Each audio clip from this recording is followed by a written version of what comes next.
कहा क्या मैं नीट का एग्ज़ाम क्लियर कर लूँगी? क्या आप मेरा बता सकते हो कि मैं नीट क्लियर करूँगी कि नहीं करूँगी? मैं उस बेटी के हाथ जोड़कर प्रार्थना करता हूँ, बेटा मुझे किसी का भविष्य देखना नहीं आता, पर इतना जरूर आता है कि अगर तू मेहनत करेगी तो नीट क्या, तू एक दिन इतनी उन्नति पर पहुंच जाएगी कि तुझे पीछे पलट कर देखने की जरूरत नहीं।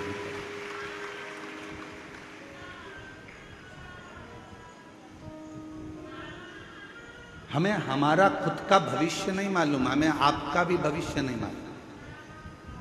अहमदाबाद के उस फ्लाइट के क्रैश होने पर उनको भी अपना भविष्य नहीं मालूम था कि हम बस केवल यहाँ से बैठकर उड़ेंगे और हमारे प्राण छूट जाएंगे।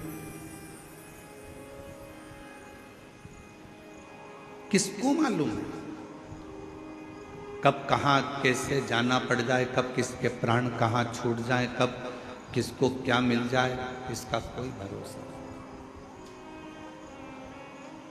और तेरी कृपा का क्या है भरोसा, कब किस पर हो जाए, जरा सी हम पर कर दो, ओ जरा सी हम पर कर दो। तेरी कृपा का क्या है भरोसा, कब किस पर हो जाए, जरा सी हम पर कर दो, ओ जरा सी हम पर कर दो। जिस पर भी हो गई तेरी करुणा कृपा हो, भव पार हुआ, भव पार हुआ। पापी हो चाहे जितना, उसका भी बाबा उद्धार हुआ, उद्धार हुआ। गिद्ध अजामिल कणिका जैसे तेरे मन को भाए, जरा सी हम पर कर दो, ओ जरा सी हम पर कर दो। तेरी कृपा का क्या है भरोसा, कब किस पर हो जाए, जरा सी हम पर कर दो, ओ जरा सी हम पर कर दो। आपकी मेहनत, आपकी लगन, आपका परिश्रम आपको मंजिल तक ले जाए। एक खुद पर विश्वास करो, एक अपनी मेहनत पर, अपनी लगन पर, अपने कर्म पर विश्वास करो, और तीसरे नंबर पर विश्वास करो उस देव अधिदेव महादेव पर कि वो मुझे कभी डूबने नहीं देगा, मेरा हाथ पकड़कर मेरी मंजिल तक छोड़े।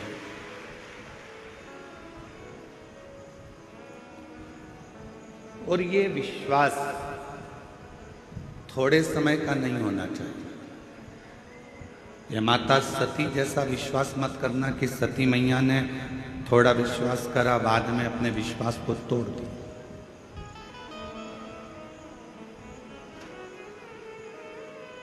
भरोसा समाप्त हो गया।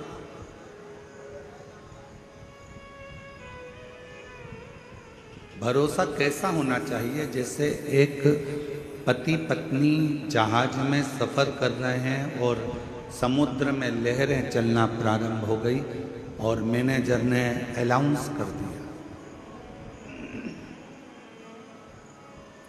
कि यह जहाज पानी में डूबने वाला है।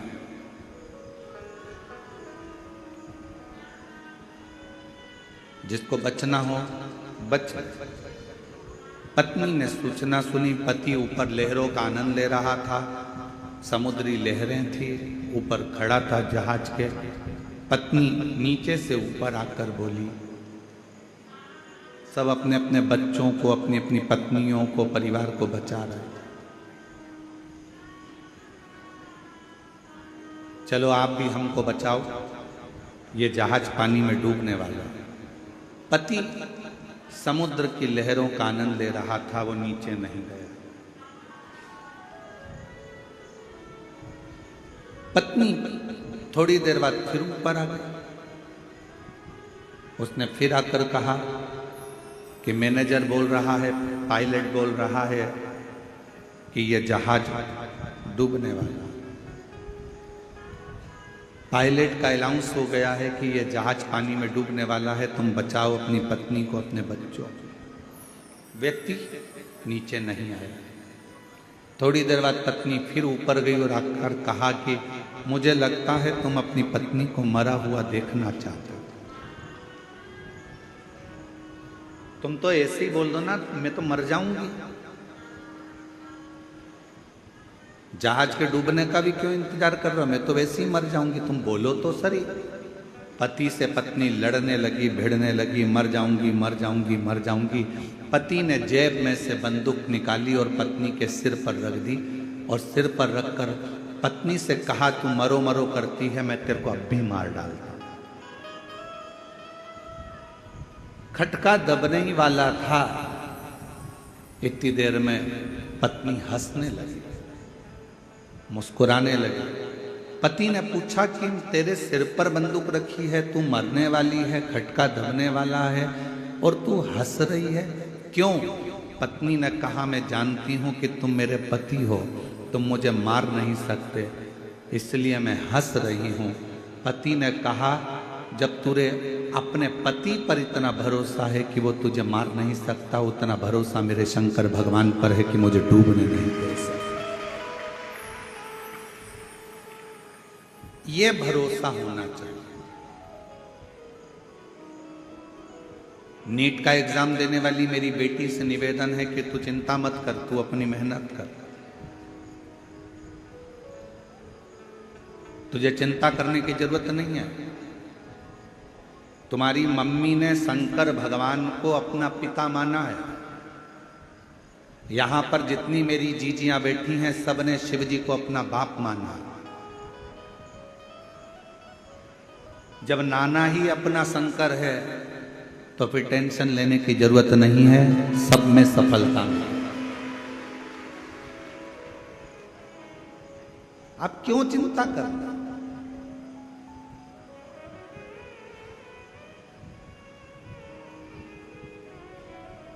अब सौंप दिया इस जीवन का सब भार तुम्हारे हाथों में है, हार तुम्हारे हाथों में और जीत तुम्हारे हाथों। फिर क्या टेंशन? टेंशन में जिंदगी नहीं जीना, मेंशन में जिंदगी जी। टेंशन डुबा देगा और मेंशन तुम्हें हर संकट से बाहर निकाल देगा, प्रत्येक संकट।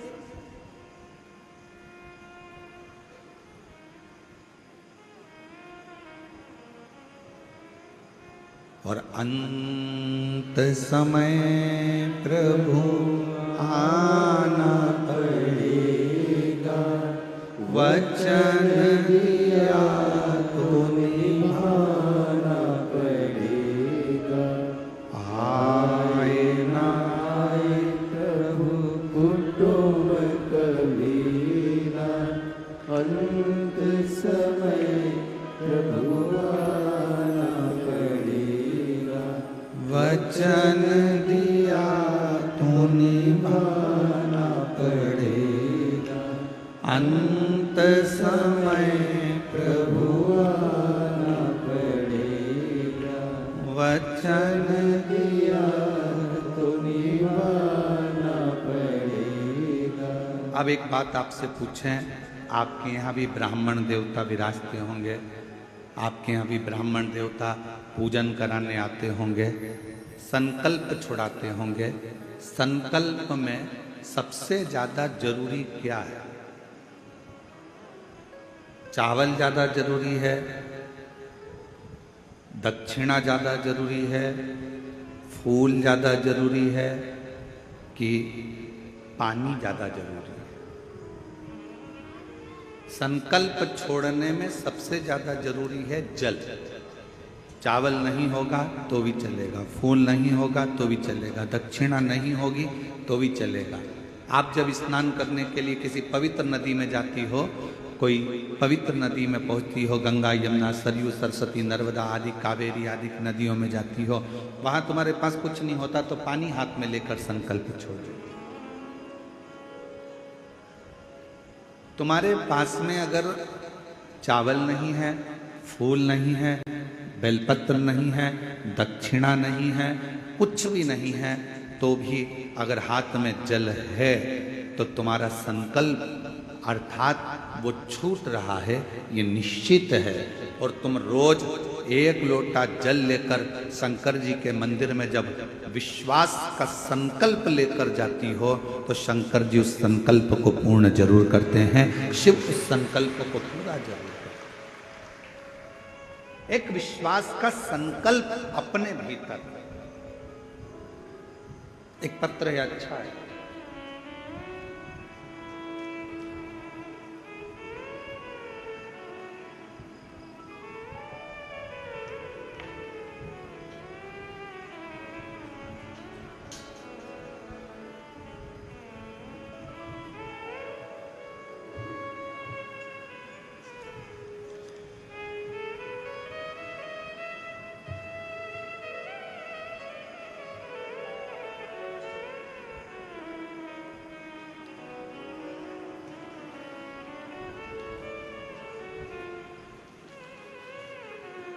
मेरा नाम बृहस्पति साहू है।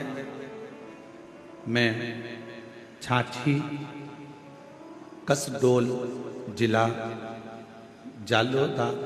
बालोदा बाजार से आई हूँ। कहीं बैठी हों तो हाथ हिला सकती हैं, और कहीं बैठी हों, आप ही हैं, आ जाओ, एक बेलपत्र ले जाना, आ जाइए। मेरा नाम बृहस्पति साहू है। मैं छाछी कसडोल जिला बालोदा बाजार से आई हूँ। मेरा मोबाइल नंबर ये है। 1 लोटे जल का मैं क्या वर्णन करूँ गुरुदेव। मेरे पति का नाम बाल मुकुंद है, वो सेल्समैन में काम करते हैं। हम अपने परिवार सहित वहाँ रहते थे, और 25 जुलाई 2016 शाम को 4 बजे मीटिंग में जा रहा हूँ बोलकर हम लोगों को छोड़कर कहीं चले गए। मेरा पुत्र 10 साल का था, पुत्री 7 साल की थी। फोन लगाने पर फोन बंद आता था। हम लोग पुलिस के पास जाकर रिपोर्ट दर्ज करवाए। उसके बाद भी कुछ पता नहीं चला। बहुत विचार आया, घबराए, ढूंढते रहे, पुलिस भी ढूंढती रही। गुरुदेव 16 में गया, 17, 18, 19, 20, 21 ऐसे सालों निकलते रहे। 6 साल बीत गए। 2021 लग गया, पति नहीं आया। लोग कहते थे चला गया, कोई कहता है ही नहीं। बड़ी दशा खराब हुई। 6 साल के बाद मेरी दीदी ने मुझको कहा कि आस्था चैनल पर पंडित प्रदीप मिश्रा की प्रवचन आता है, सुना कर। आपका प्रवचन सुनना शुरू कर दिया। जब आप बालोदा बाजार कौड़िया कथा करने के लिए आए, तब मैं भी, क्योंकि मैंने सुना था कि पंडाल में बैठकर जो मांगा जाता है वो मिलता जरूर है। एक दिन की कथा सुनने पहुंच गई। बाबा से बोली, मैं भटक चुकी हूँ, पति को ढूंढते ढूंढते, अब आप ही ढूंढ कर लेकर आना। उसके साथ जब पशुपतिनाथ का व्रत करने लगी, व्रत रखने पर सभी का मनोकामना पूर्ण हो जाती है। मैंने भी व्रत गुरुदेव सन 2023 में चालू कर दिया। सिर्फ एक ही बार व्रत रखा, फिर बाबा से बोली, जैसा भी हाल में हो मेरा पति मुझे लौटा दो। 8 साल बीत गए गुरुदेव। बाबा की ऐसी कृपा हुई। बिल्कुल सत्य है गुरुजी कि कथा के पंडाल में बैठकर जब आप श्री शिवाय नमस्तुभ्यम कहते हो, बाबा से अपने दिल की बात कहने को कहते हो, ऐसा लगता है शंकर सुनता है। 9 दिसंबर 2024 को 8 साल के बाद मेरे पति मुझे ढूंढते ढूंढते अपने घर आ गए। बाबा की कृपा से 8 साल के बाद मेरे पति। 8 वर्ष के बाद ढूंढते ढूंढते पूछा गया कि तुम कहां चले गए थे? कहा किसी ने मेरी भ्रमति कर मुझे सुध नहीं था। 8 साल तक उसकी सुध चली। कहा कैसे? और तेरी कृपा का क्या है भरोसा, कब किस पर हो जाए जरा सी हम पर कर दो, ओ जरा सी हम पर कर दो। 9 दिसंबर 2024 को सोमवार का दिन था गुरुदेव। सोमवार का दिन था। बाबा से बस मैंने इतना ही रो रो कर कहा, बाबा वो सीहोर वाला महाराज कहता है कि जो मांगोगे वो मिलेगा, तो क्या मुझे तू खाली रख देगा? तू तो मेरा बाप है ना, क्या अपने दामाद को नहीं ढूंढ सकता? और सोमवार के दिन मेरे बाबा ने कृपा कर कर मेरे पति को मेरे पास भेज दिया। शिव ओघड़ी है। आप उसको एक विश्वास के साथ, एक भरोसे के साथ, दृढ़ता के साथ यदि ढूंढते हो तो वो क्यों ना। दुनिया वाले आज शिव महापुराण को नहीं समझ रहे। दुनिया के लोगों को तो केवल प्रदीप मिश्रा ने ये बोल दिया, प्रदीप मिश्रा ने वो बोल दिया, अपशब्द कह दिए, ताना दे दिया, ये कह दिया, वो कह दिया। जब तक जगत गुरु शंकराचार्य जी पृथ्वी पर थे उनको भी किसी ने नहीं जाना। शंकर के भक्त को पहचानने के लिए ना जाने कितने जन्म लेना पड़ेंगे, तब जाकर शिव भक्त को पहचान।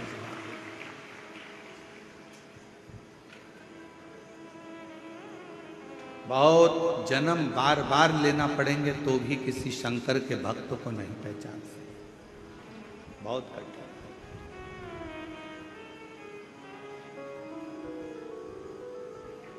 लाखों में शिव भक्त आते हैं। क्यों आएंगे ये? जब तक इनकी झोली बाबा भरेगा नहीं, तो ये एक कथा में आकर, 2 कथा में आकर, 5 कथा में आने के बाद कोई नहीं आएगा।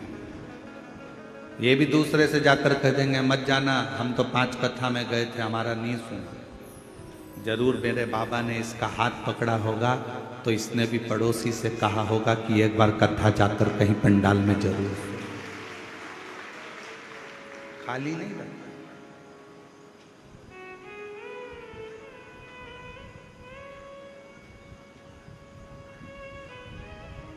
जो जैसी भावना लाया वो वैसा ही फल पाया। जो जैसी भावना लाया वो वैसा ही फल पाया। नहीं खाली उसे लौटाया वो मन ही मन हर्षाया। नहीं खाली उसे लौटाया वो मन ही मन हर्षाया।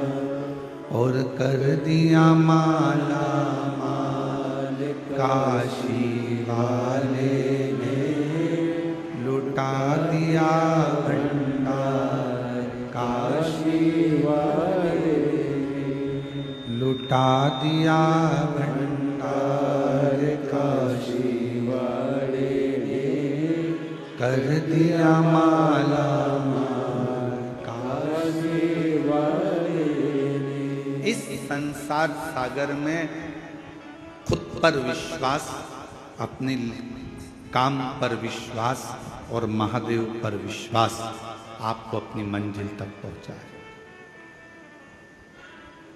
उस बहन से पूछो जिसका पति 8 साल पहले चला गया, ढूंढ ढूंढ कर थक गई हो, पुलिस में कंप्लेंट कर दी हो, पुलिस भी ढूंढ रही हो, मिलता ही नहीं। फिर आखिरी में उसने एक ही चीज करी कि अपने शंकर पर विश्वास कर। फिर आखिरी में एक ही बात रह गई कि अब कोई नहीं आया तो वो आए।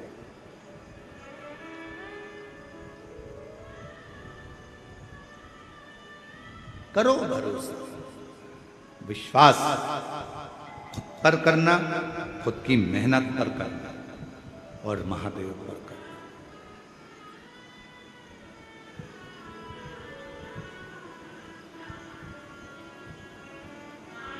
रिश्तेदार कह दें कि हम पर क्या तुम्हारे को भरोसा नहीं है, हम पर क्या विश्वास नहीं है, हम पर क्या भरोसा नहीं, विश्वास नहीं, कह देना, हमें सब पर है, पर दृढ़ विश्वास तो मैं अपने आप पर करता हूं, अपने मेहनत पर करता हूं और अपने महादेव पर करता हूं।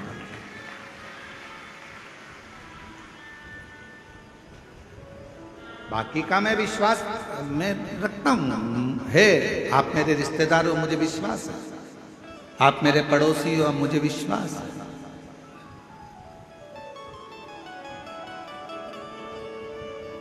पर मेरा भरोसा तो मेरा देव अधिदेव महादेव।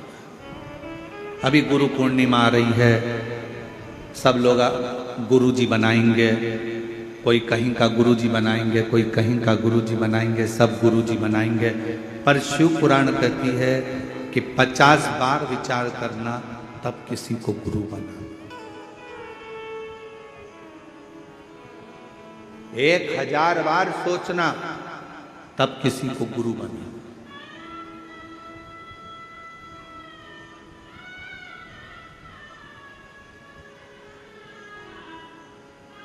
एक मां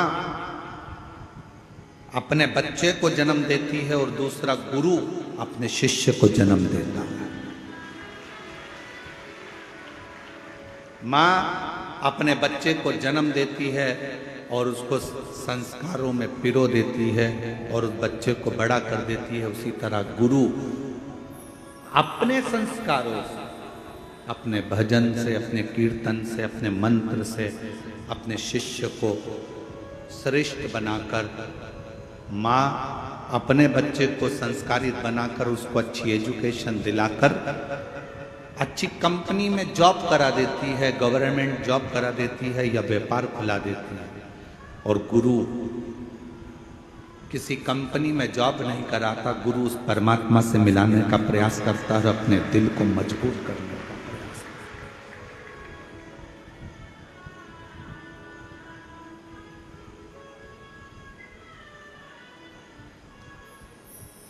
ढूंढो,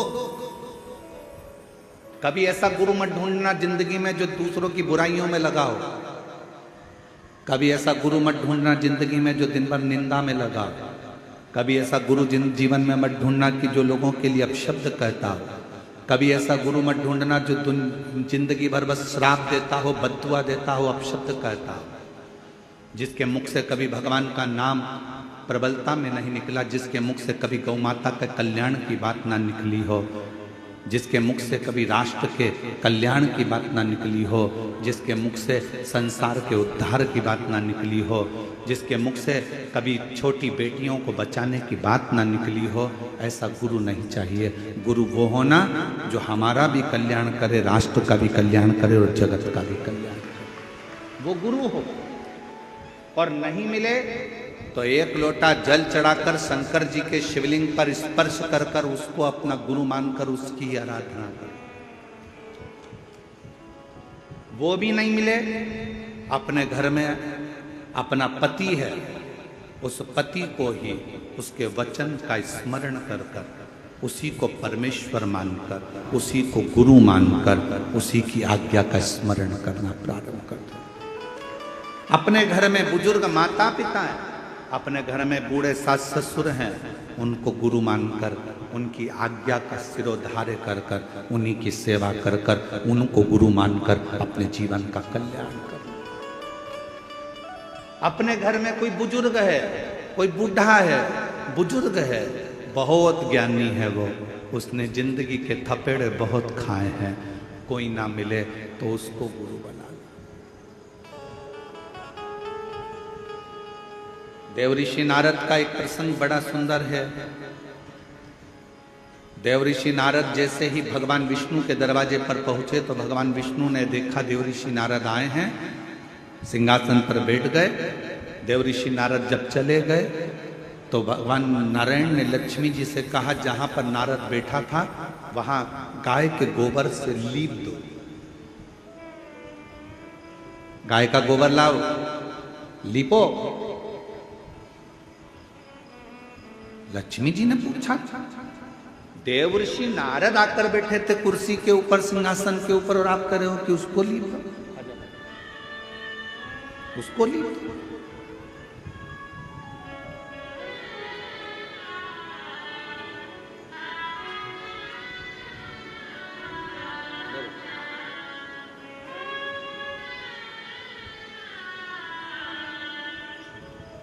8 साल के बाद पति को ढूंढ ढूंढ कर थक गई थी, तब 8 साल के बाद वापिस आया एक बार जोरदार ताली।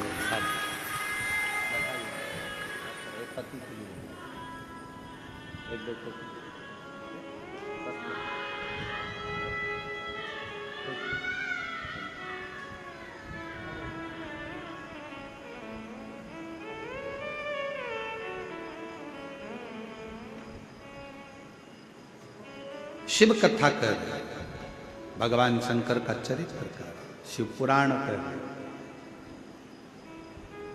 शिव तत्व कर।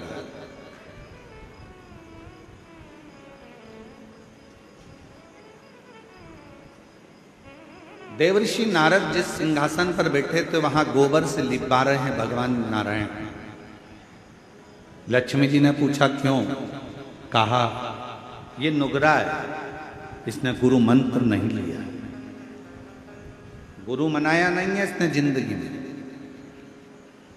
नारद जी ने सुन लिया और भगवान विष्णु के पास आकर बोले कि मेरे जाने के बाद आपने गोबर से लीपा, क्योंकि मेरा गुरु दीक्षा नहीं हुआ है, मेरा गुरु मंत्र नहीं है। क्या करूं मैं, किसको गुरु बनाऊं? भगवान विष्णु ने कहा क्यों, कोई गुरु नहीं मिलता? नारद जी कहते हैं मैं तो सर्वश्रेष्ठ गुरु हूं, मुझे किसी गुरु की जरूरत कहां? भगवान मुस्कुराकर बोले नारद संसार में आए हो, भले देवता हो, पर गुरु का होना जरूरी है। किसको गुरु बनाओ? भगवान नारायण ने कहा जो तुझे पृथ्वी पर समुद्र के तट पर पहला व्यक्ति मिले बस उसी को गुरु बना ले। नारद जी भ्रमण करते करते समुद्र के तट पर गए। एक मछुआरा मछली पकड़ने के लिए जा रहा था। नारद जी को सबसे पहले वही मछुआरा दिखा, मछली पकड़ने वाला। नारद जी ने मन में सोचा कि बताओ कि इसको गुरु बनाऊंगा मैं, ये मछली पकड़ने वाला। नारद जी ने मन में सोचा मैं इसको गुरु नहीं बनाऊंगा। नारद जी फिर भगवान विष्णु के पास में गए। प्रभु वहां तो गुरु के रूप में एक मछली पकड़ने वाला मिला। नारद जी से भगवान ने कहा कोई भी मिला हो पर गुरु तो बनाओ। नारद जी ने जाकर मछली पकड़ने वाले मछुआरे के हाथ जोड़कर कहा कि मैं तुमको गुरु बनाना चाहता हूं। मछुआरे ने कहा फालतू बात मत कर, कोने में बैठ जा, मछली पकड़ने जाना है, मुझे देरी हो रही है। चुप। नारद जी चुप होकर बैठ गए। मछुआरा फिर आया। नारद जी ने कहा कि मुझे मंत्र दे दो। चुप। नारद जी चुप बैठ गए। नारद जी ने सोचा मंत्र एक ही मिला है, इसके मुंह से केवल चुप। तो नारद जी भी उसी मंत्र का स्मरण करते करते भगवान विष्णु के पास जाकर कहे प्रभु गुरु भी मिला तो ऐसा गुरु मिला जिसने मंत्र तक नहीं दिया, केवल कह दिया चुप, इसके सिवाय कोई मंत्र नहीं देता। ऐसा गुरु किस काम का? भगवान विष्णु को क्रोध आ गया। नारायण ने कहा नारद तुमने मेरे पास आकर अपने गुरु की निंदा करी है, मैं तुम्हें श्राप देता हूं, 84 लाख योनियां तुम्हें काटना पड़ेगी। 84 लाख योनियों के चक्कर काटना पड़ेंगे तुमको। नारद जी तो हाथ जोड़कर खड़े हो गए, क्षमा कर दो प्रभु, मुझसे गलती हो, अब तो मुझे 84 लाख योनियां काटना पड़ेंगी, अब करूं क्या? लक्ष्मी जी से पूछा आप बताओ। लक्ष्मी जी बोले मैं क्या बताऊं। फिर पहुंचे ब्रह्मा जी से कि मुझे 84 लाख योनियां काटना है पृथ्वी पर, आप बताओ क्या करूं? ब्रह्मा जी कुछ नहीं बोले। तब शंकर जी के पास गए। नारद जी क्या बात है? नारद जी ने कहा 84 लाख योनियां काटना है, भगवान का श्राप लगा है। शंकर भगवान ने कहा अपने गुरु के पास जा। वो बता देगा कि 84 लाख योनि कब कटेगी। गुरुजी से जाकर कहा, मछली पकड़ने जा रहा था मछुआरा, गुरुजी गुरुजी, गुरुजी के पांव पकड़ लिए, अब तो छोड़ता नहीं नारद, कृपा करो। गुरुजी ने पूछा क्या हो गया? मछुआरे ने पूछा, मुझे श्राप लगा है, 84 लाख योनियों के चक्कर काटूंगा तब जाकर मैं पार उतरूंगा। इतने में गुरुजी ने कहा, तुझे 84 लाख योनियों के चित्र मालूम है? कि हाँ मालूम है। गुरुजी बीच में खड़े हो गए और कहा, एक काम कर, 84 लाख योनियों के चित्र बना इस रेत पर, समुद्र के तट पर, और इसका चक्कर काट ले, पार हो जाएगा, निकल जाए। मछली पकड़ने वाले मछुआरे ने 84 लाख योनियों के फोटो बनवाकर नारद जी से उसका चक्कर कटवा दिया। जैसे ही चक्कर कटा, भगवान विष्णु के पास गए, नारायण ने गले में माला पहनाकर कहा, वाह नारद, तुम तो इतनी जल्दी